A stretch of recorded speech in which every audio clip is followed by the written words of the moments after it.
Bundan bir necha yuz yil ilgari insoniyat oldida la'natlangan dushmanlar paydo bo'ldi. Ular va insonlar o'rtasidagi kuch farqi juda ulkan edi. Natijada insonlar qirilish arafasiga kelib qoldi. Insonlar jon saqlash uchun 3 ta devor qurdi: Mariya, Roza va Tsina. Mana shu devorlar yordamida insoniyat yana bir necha yuz yil tinch yashadi. Lekin birinchi qism Sigantsining qulashi. Eren va Mikasa o'rmondan o'tin terib uyga qaytishar edi. 845-yil. Devor ortida titanlar izg'ib yurardi.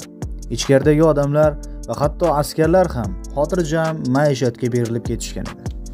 Ularning do'sti Hanis ham garnizon jangchisi edi, ya'ni chegarachilar. Lekin ular ham maishatga berilib, o'z mas'uliyatlarini esdan chiqarib qo'yishgan edi. Jangchilar va aholi titanlar devordan o'ta olmasligiga 100% ishonchlari komil edi. Sababi devorning balandligi 50 metr edi. Erenga bu yoqmas edi. Ular kayfda yurgan paytda titanlar devorni buzib, shaharni qirib yuborishi mumkin edi. Agar kutmayotgan bo'lsang, muammo yanada xavfliroq, shunday derdi Erenning otasi. Erenning otasi doktor Yeger shaharda pandemiya tarqaganda vaksina yaratib, shaharni pandemiyadan qutqarib qolgan. Buning uchun ular doktordan minnatdor edi. Eren ham razvedchi guruhga qo'shilishni orzu qilar edi. Bong chalindi. Bu razvedchi guruhni qaytganini bildirardi.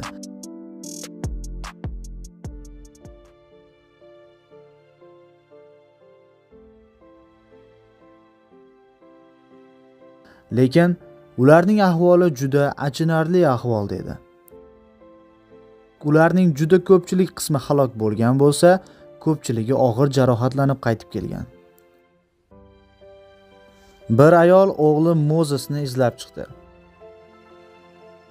U ayolning o'g'lidan faqatgina qo'li qolgan edi. Ayol ichida dard bilan mening o'g'limning o'limi insoniyatga ana shu mahluqlar bilan jangda naf tegdimi deb so'radi. Kapitan albatta ha demoqchi bo'ldi. Lekin ular ko'rgan shuncha janglar, qurbonlar hammasi behuda ketgan edi. Ular bu mahluqlar qayerdan paydo bo'layotganini, aslida nima ekanini aniqlay olishmagan edi. Ular uyga qaytib kelishdi. Ular ovqatlanib o'tirishayotganda Mikasa Erenni kelajakda razvedchik bo'lmoqchi ekanligini aytdi. Erenning onasini bundan juda qattiq jahli chiqdi.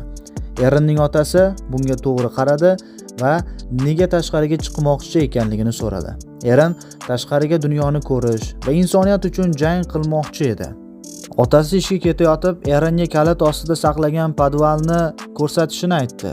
Onasi Erenni bu fikrdan qaytara olmadi va Mikasaga unga ko'z quloq bo'lishini tayinladi. Bu vaqt bezorilar ularning do'sti Arvinni do'pposlashayotgan edi.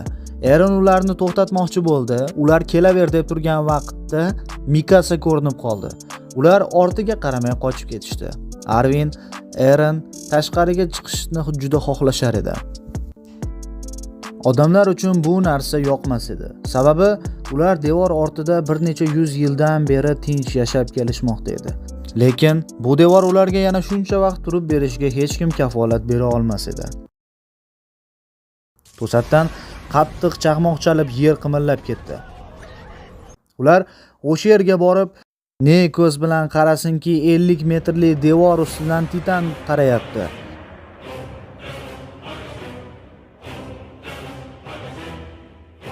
U juda qalin bo'lgan devorni buzib tashladi.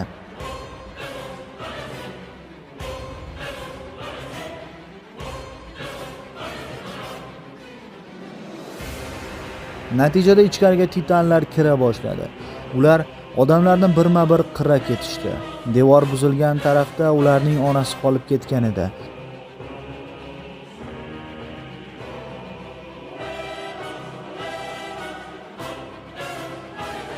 Ularning onasi buzilgan uyumlar ostida qolib ketgan.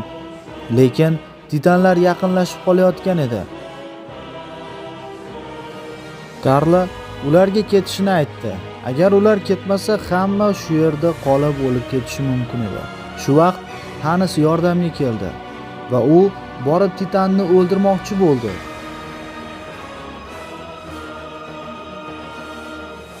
Lekin uni ko'rib negadir qo'rqib Eren va Mikasani olib ortga qaytib ketdi. Ularning onasini esa Titan yeb yubordi.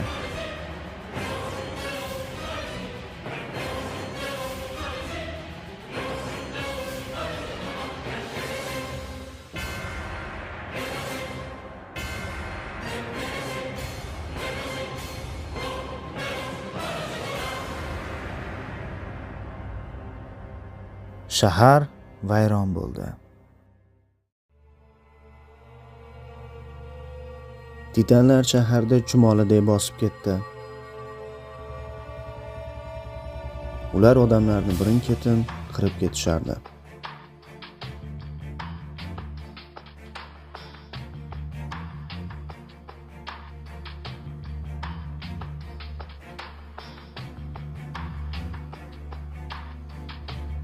Hanis Eren va Mikasani qutqardi. Eren Hanis nega ularning onasini qutqarmaganidan g'azablanardi. Lekin Hanisning o'zi ham Titanga qarshi chiqa olmaganidan qattiq afsusda edi. Odamlarni Mariya devori ortiga evakuatsiya qilish boshlandi. Ular daryo bo'ylab kemalar orqali chiqib ketish kerak edi. Mariya devori atrofida shunday sekansiyga o'xshagan hududlar joylashgan edi. Ularning vazifasi titanlarni o'ziga jalb qilish edi. Bundan maqsad garnizon hududini qisqartirish va devor xavfsizligini ta'minlash ham edi. U yerdan faqatgina bitta darvoza bilan chiqilar edi. Menga bu timsohlarga beriladigan qo'zilarni eslatib yubordi. Arvin Eren va Mikasani kemada kutib turardi. Lekin ularning ko'zidan nima bo'lganligi ma'lum edi.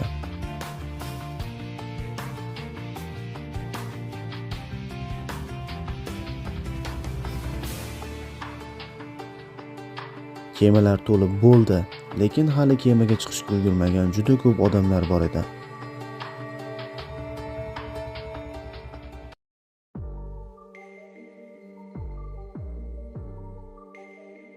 Askarlar ham sarosimaga tushib qolganligi sababli zambaraklarni ham to'g'ri otisha olmadi.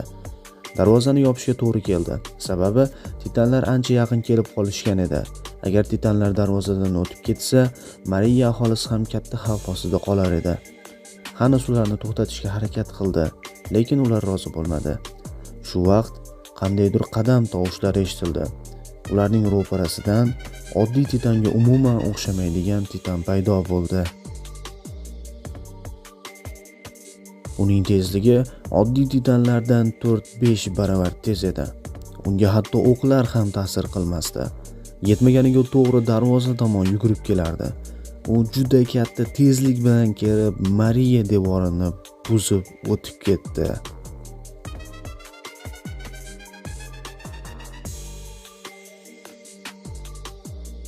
Titanlar endi Mariya devoridan ham o'tib ketishdi. Bu katta xavf edi. Odamlar uylaridan ayrildi. Eren onasi vafotidan juda afsusda edi. Va o'ziga hamma titanlarni bitta qo'ymay qirishga va'da berdi.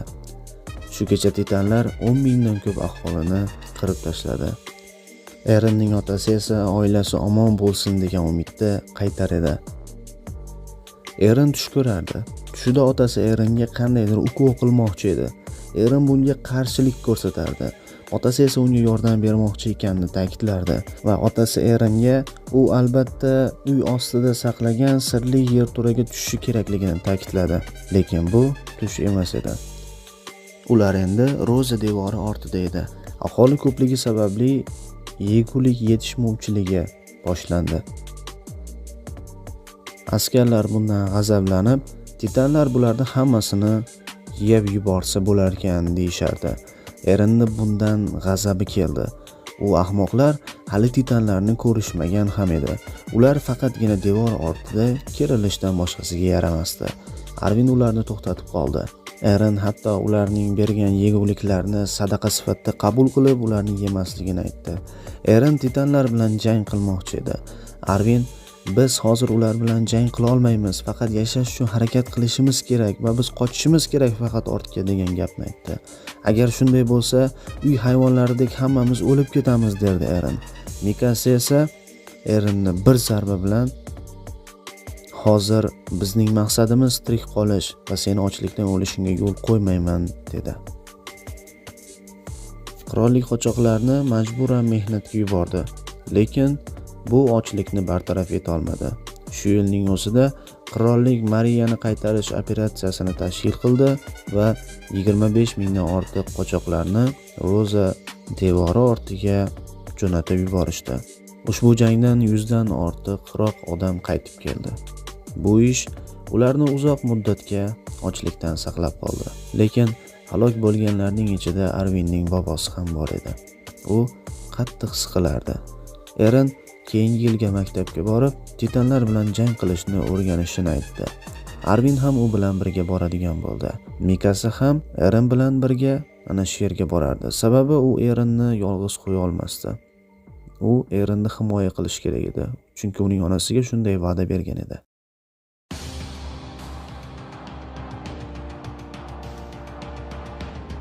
Juda ko'p yoshlar o'qishga kelishgan edi. Ularning maqsadi faqat bitta: titanlarga qarshi jang qilish.